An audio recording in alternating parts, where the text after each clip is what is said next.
Now, And so let me ask you this. So when you are working with a client, you basically kind of like, have an open canvas, an open space, yes, and then whatever you are observing from the client, you're utilizing, and that's right. you let the client kind of like observe. Now, if you have a client who you work with this person and they don't have any reaction. They go like, "Oh, well, I feel nothing. It means nothing. It's just my stupid hand.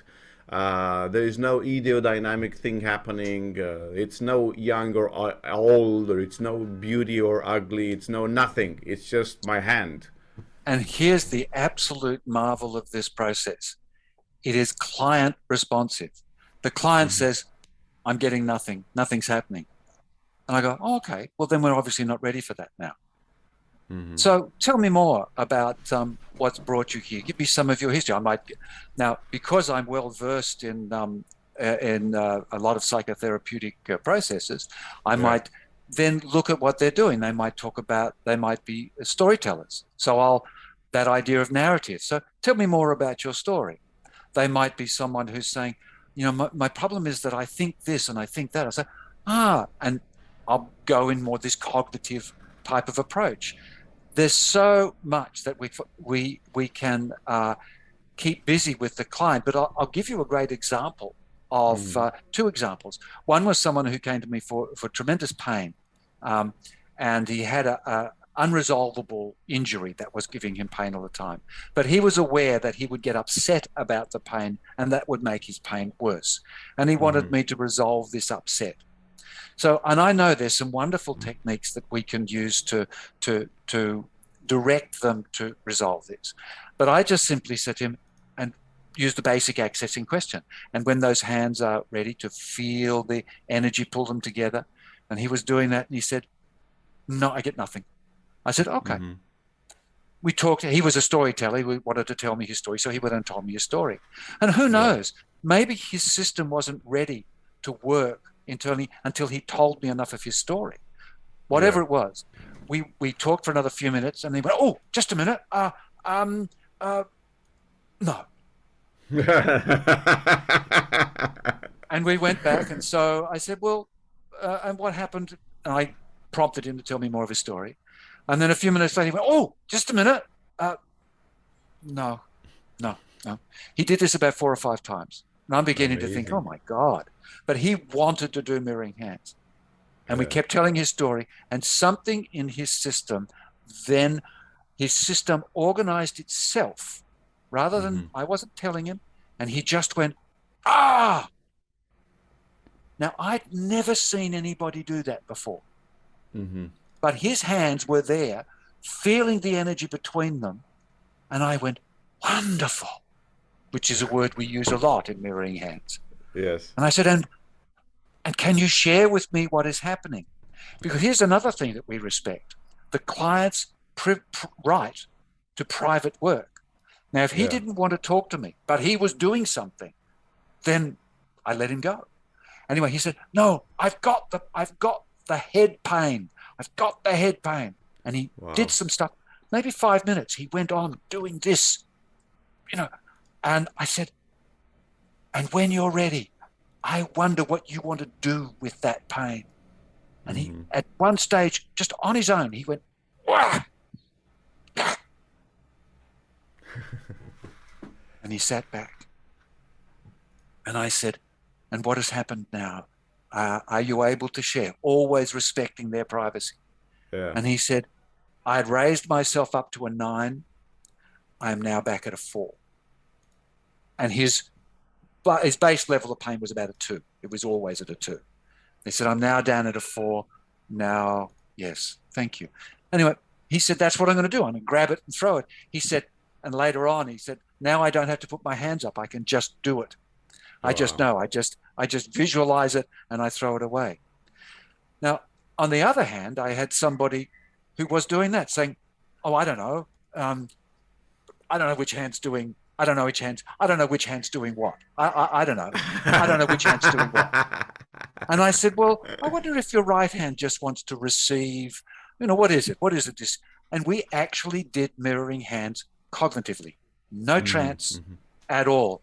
But I could see that his body was doing it, because he would do that and he got some stuff and he did some things. And he said, oh, it feels like this. And I said, well, why don't you put that somewhere? So he put it over there.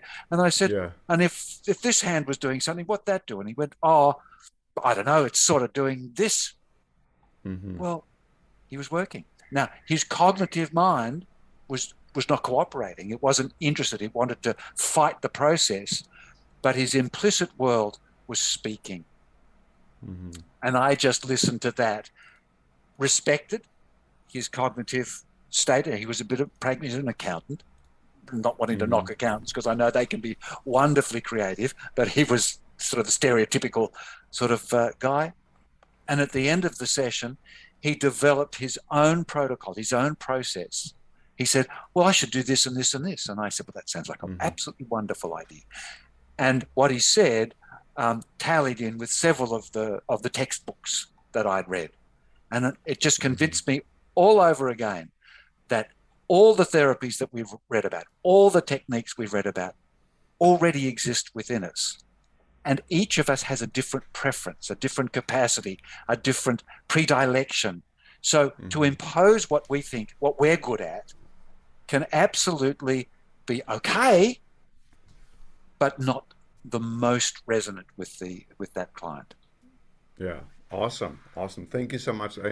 This is, brings so much more clarity, and of course, it brings so much more confusion to some people who are watching, who are like, I know, but what exactly is this? So now you are going to offer a training, a live training, in the Mirroring Hands. Is going to be a training, and I'm very much looking forward to. Let me ask you this: who can join this class, this training? Do you need to have any academic or professional background? Do you have to have any, like Jeff Zeig told you have to have a master's degree before?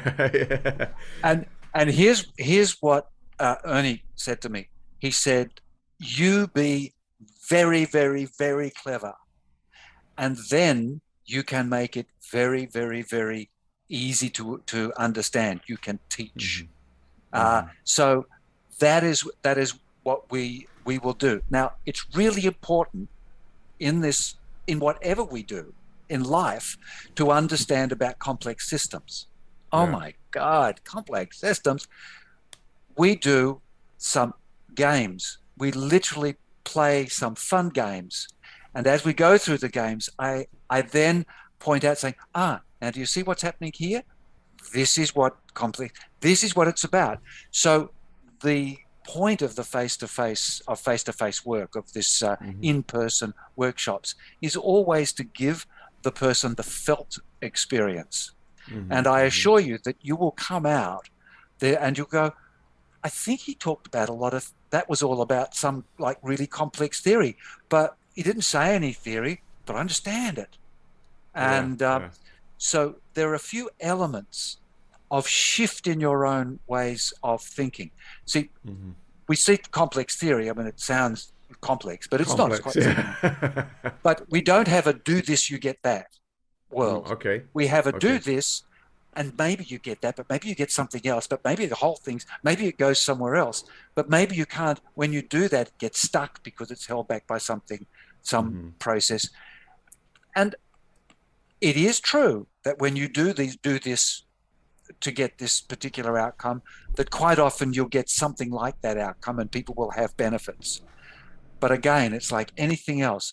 When someone is playing piano by the music, they can play good music. But when they understand and are given the felt experience, they can play the music without the music and in ways they didn't even know they could. And in fact, I did some improvisations, which I recorded. And there was one of them. And I said to my wife, I said, oh, wow, I don't know how to do that, where I played the melody in my left hand. I said, I don't know how to do that. But there I was doing it.